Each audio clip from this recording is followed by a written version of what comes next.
Dear learners, কেমন আছো তোমরা? আশা করি সবাই অনেক অনেক ভালো আছো। আমিও ভালো আছি। ওয়েলকাম করছি ন্যারেশনের চতুর্থ পার্টে। এর আগে ন্যারেশন নিয়ে 3টা টিউটোরিয়াল দিয়েছি। যারা মিস করেছো তারা এখন দেখে নাও সিরিয়ালি, অর্থাৎ একবারে ধারাবাহিকভাবে দেখবে। আজকে আমরা শিখবো অপটেটিভ সেন্টেন্স এবং এক্সক্লেমেটরি সেন্টেন্সের কিভাবে ন্যারেশন করতে হয়। প্রথমে আমাদের সেন্টেন্সগুলোকে ভালো করে চিনতে হবে। সেন্টেন্স সম্বন্ধে যদি কারো কোনো কনফিউশন থাকে, সেন্টেন্সের আমার একটি টিউটোরিয়াল দেওয়া আছে, ওটাও ভালো করে দেখে নাও। অপারেটিভ সেন্টেন্স কাকে বলে? অপারেটিভ সেন্টেন্স হচ্ছে যে সেন্টেন্স দ্বারা প্রার্থনা বা আশীর্বাদ বোঝায় তাকে অপারেটিভ সেন্টেন্স বলে। এখন লক্ষ্য করো, রিপোর্টের স্পিচে যদি কি দিয়ে শুরু হয় বাক্যগুলো, আল্লাহ অথবা গড অথবা লর্ড, তাহলে আমরা রিপোর্টিং ভার্ব অর্থাৎ সেইডের পরিবর্তে বসাতে হবে কি প্রেড। শুভেচ্ছা অথবা সুপ্রভাত অথবা শুভকামনা থাকলে সেইডের পরিবর্তে বসাতে হবে উইশড। রিপোর্টের স্পিচে শুভরাত্রি অথবা বিদায় বোঝাতে আমরা বসাবো কি বেড। স্ট্রাকচার লক্ষ্য করো, রিপোর্টিং স্পিচের সাবজেক্ট, তারপর উইশড বা প্রেড। উইশড কোন সময় বসাতে হবে এবং প্রেড কোন সময় বসাতে হবে আশা করি বুঝতে পেরেছ। তারপর that plus subject plus might plus মূল verb plus object plus extension. Object বসাতে হলে তার পূর্বে টু অথবা ফর বসাতে হবে। অবজেক্ট বসাতে হলে তার পূর্বে টু অথবা ফর বসাতে হবে, নতুবা অবজেক্ট তুলে দিতে হয়। লং দ্বারা বাক্য শুরু হলে লং বাক্যের শেষে বসে। 2 নম্বর রুল দেখো, ডাইরেক্ট উইশ দ্বারা রিপোর্টের স্পিচ শুরু হলে রিপোর্টিং ভার্বের পর অবজেক্ট বসে, কিন্তু ইনভার্টেড কমার পরিবর্তে দ্যাট বসে না। এখানে অবজেক্ট বসবে, যেগুলো ডাইরেক্ট উইশের বাক্য এখানে অবজেক্ট বসবে কিন্তু দ্যাট বসবে না। উদাহরণ লক্ষ্য করো, তাহলে ক্লিয়ার হয়ে যাবে। He told me may Allah bless you. Allah দিয়ে বাক্য শুরু হয়েছে, তাহলে আমরা সেটের পরিবর্তে বসাবো কি প্রেড। সেটের পরিবর্তে বসাতে হবে প্রেড। হি প্রেড মি, মধ্যে কি কনজাংশন বসবে দ্যাট, তারপর সাবজেক্ট, সাবজেক্ট কে আছে আল্লাহ, আল্লাহর কোনো পরিবর্তন নাই আল্লাহ, তারপর বসাতে হবে কি, তারপর বসাতে হবে আল্লাহর পরে বসাতে হবে মাইট, তারপর verb plus object plus extension.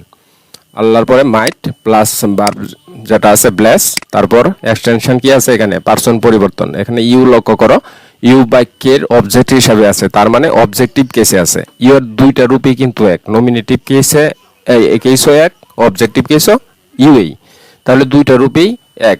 You যখন বাক্যের সাবজেক্ট হিসাবে থাকবে তখন ধরবো নমিনেটিভ কেসে, আর ইউ যখন বাক্যের অবজেক্টিভ হিসাবে থাকবে তখন ধরবো অবজেক্টিভ কেসে। তাহলে এখানে আছে অবজেক্টিভ কেসে, তাহলে মি এর অবজেক্টিভ কেস মিয়েই, মি এর অবজেক্টিভ কেস আই মিয়েই, তাহলে আল্লাহ মাইট ব্লেস মি। তারপর উদাহরণ লক্ষ্য করো, he told me good morning, তার মানে direct wish good morning. He told me, he told এর পরিবর্তে উইশড, এখানে অবজেক্ট বসতেছে দ্যাট বসবে না। He wished me good morning. He told me goodbye, তাহলে বিদায়, বিদায় বুঝাইতে আমরা এখানে কি শিখেছিলাম, বিদায় বুঝাতে শুভরাত্রি বা বিদায় বুঝাতে বেড বসাতে পারি, সেটার পরিবর্তে বেড। হি টোল্ড মি গুড বাই, হি বেড মি গুড বাই, এখানে কোনো দ্যাট বসবে না। এখানে 4 নম্বর বাক্যটা লক্ষ্য করো, the teacher said to me may God save you. May God save you, God আছে, তাহলে গড থাকলে আমরা শিখেছি কি গড লর্ড, আল্লাহ থাকলে আমরা সেডের পরিবর্তে বসাবো প্রেড। দি টিচার প্রেড, অবজেক্ট বসবে না, তারপর কি বসবে কনজাংশন দ্যাট, তারপর গড, গডের তো কোনো পরিবর্তন নাই, গড গডেই গড, তারপর বসবে কি গড অনুসারে মাইট, গড মাইট, তারপর সেভ তো সেভেই, তারপর কি বসবে ইউ। ইউ দেখো এখানে লক্ষ্য করো, ইউ বাক্যের শেষে মানে অবজেক্ট হিসাবে আছে। ইউ এর যেহেতু নমিনেটিভ কেস এবং অবজেক্টিভ কেস দুটোই সেম, সেহেতু বাক্যের সাবজেক্ট হিসাবে থাকলে আমরা ধরে নেব ইউ বাক্যের নমিনেটিভ কেস, এবং বাক্যের অবজেক্ট হিসাবে থাকলে ইউকে ধরবো আমরা বাক্যের অবজেক্টিভ কেসে আছে। তাহলে ইউ কার সাথে পরিবর্তন, রিপোর্টিং স্পিচের অবজেক্টের সাথে পরিবর্তন। তো ইউ এখানে বাক্যের অবজেক্টিভ কেস, মিও এখানে বাক্যের অবজেক্টিভ কেস, তাহলে কোনটা বসাবো me. The teacher prayed that God might save me. আশা করি বুঝতে পেরেছ। তারপর উদাহরণ লক্ষ্য করো, he said long live our president. He said long live our president, তো হি সেডের পরিবর্তে আমরা এখানে উইশড, হি উইশড, তারপর বসবে কি দ্যাট, তারপর আওয়ার ফার্স্ট পারসন প্লুরাল। এখানে লক্ষ্য করো ভালো করে, এখানে ফার্স্ট পারসন প্লুরাল, আর ফার্স্ট পারসন কার সাথে পরিবর্তন হয়, রিপোর্টিং স্পিচের সাবজেক্টের সাথে পরিবর্তন হয়। এখানে সাবজেক্ট আছে কি হি তার মানে আছে থার্ড পারসন সিঙ্গুলার, আর এখানে আছে ফার্স্ট পারসন প্লুরাল, অর্থাৎ প্লুরালের সাথে প্লুরাল পরিবর্তন করতে হবে, সিঙ্গুলারের সাথে সিঙ্গুলার পরিবর্তন করতে হবে। তাইলে এখানে আছে প্লুরাল, তো এখানে আছে সিঙ্গুলার, তাহলে থার্ড পারসনের প্লুরাল কি হবে? থার্ড পারসনের প্লুরাল হবে দে। থার্ড পারসনের প্লুরাল ধরতে হবে এখানে দে। তো এখানে আওয়ার, উই আস আওয়ার, তার মানে পসেসিভ কেস, তাহলে দের পসেসিভ কেস কি হবে? They them their, they them their, their president, their president, তারপর কি বসবে গঠন অনুসারে মাইট, তারপর বসবে কি লিভ, আর লংটা যাবে গা বাক্যের শেষে। আশা করি বুঝতে পেরেছ। তারপর আসো এক্সক্লেমেটরি সেন্টেন্স কাকে বলে? এক্সক্লেমেটরি সেন্টেন্স যে সেন্টেন্স দ্বারা মনের দুঃখ, আনন্দ, বিস্ময় ইত্যাদি বোঝায়, অর্থাৎ আবেগসূচক বাক্য, তাকে এক্সক্লেমেটরি সেন্টেন্স বলে। রিপোর্টের স্পিচে যদি সুখ বা আনন্দ থাকে তাহলে আমরা রিপোর্টিং ভার্ব এর পরিবর্তে কি বসাবো? এক্সক্লেমড উইথ জয়। দুঃখ থাকলে, দুঃখ বোঝালে এক্সক্লেমড উইথ গ্রিফ অথবা সোরো। বিস্ময় বোঝালে এক্সক্লেমড উইথ ওয়ান্ডার অথবা সারপ্রাইজ। ঘৃণা থাকলে এক্সক্লেমড উইথ অ্যাবহরেন্স, এবং অন্যান্য ক্ষেত্রে এক্সক্লেমড অথবা ক্রাইড আউট বসাতে পারি। স্ট্রাকচার লক্ষ্য করো। রিপোর্টিং স্পিচের subject plus exclaimed with joy, wonder, surprise, sorrow, grief.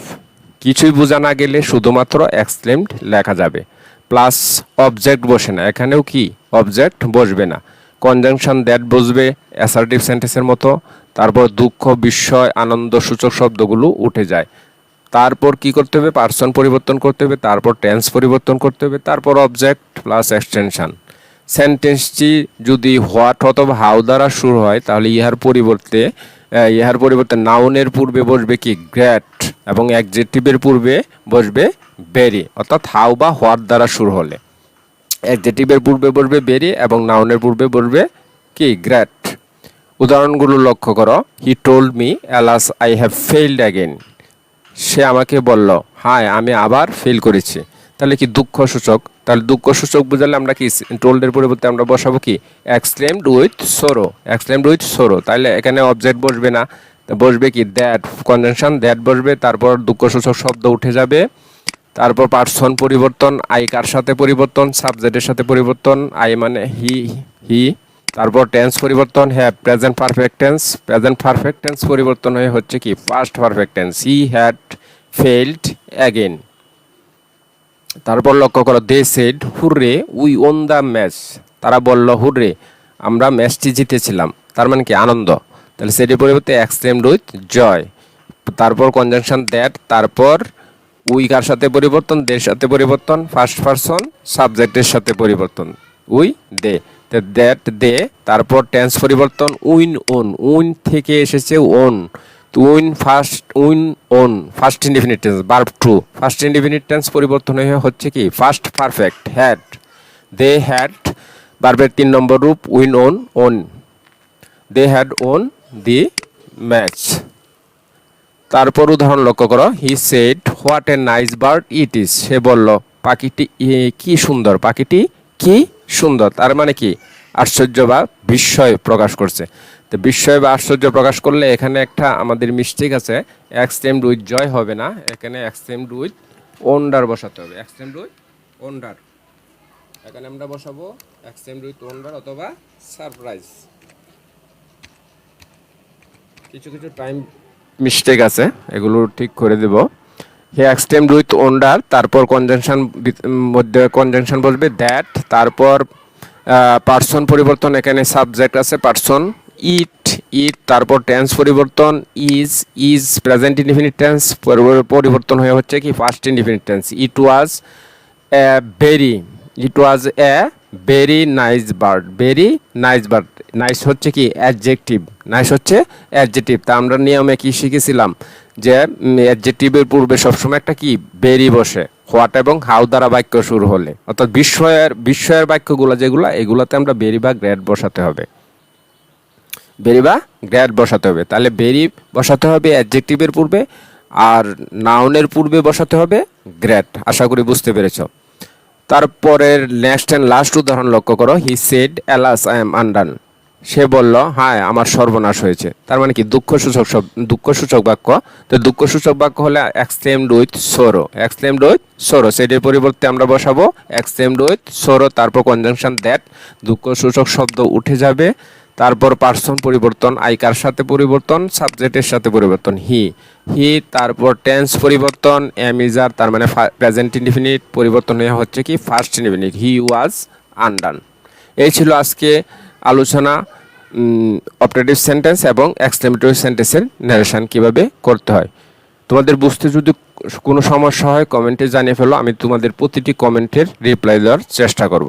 আজকে টিউটোরিয়াল থেকে তোমরা কতটুকু শিখতে পারলে তা জানার জন্য তোমাদেরকে একটি হোম টাস্ক দিচ্ছি। এই হোম টাস্কগুলো করে কমেন্টে জানিয়ে ফেলো, আমি তোমাদের প্রতিটি কমেন্ট যত্ন সহকারে পড়ব এবং রিপ্লাই দেওয়ার চেষ্টা করব এবং দেখব কার কয়টা হলো।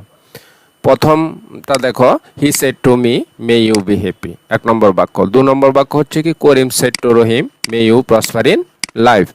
3 নম্বর বাক্য হচ্ছে he said to me alas I am undone.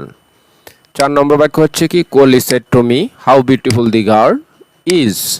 5 নম্বর বাক্য হচ্ছে Hasan said to me hurrah I have won the game.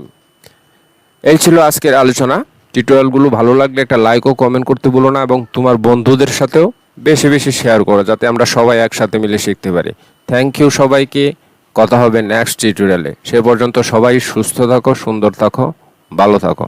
সবার জন্য শুভকামনা রইল।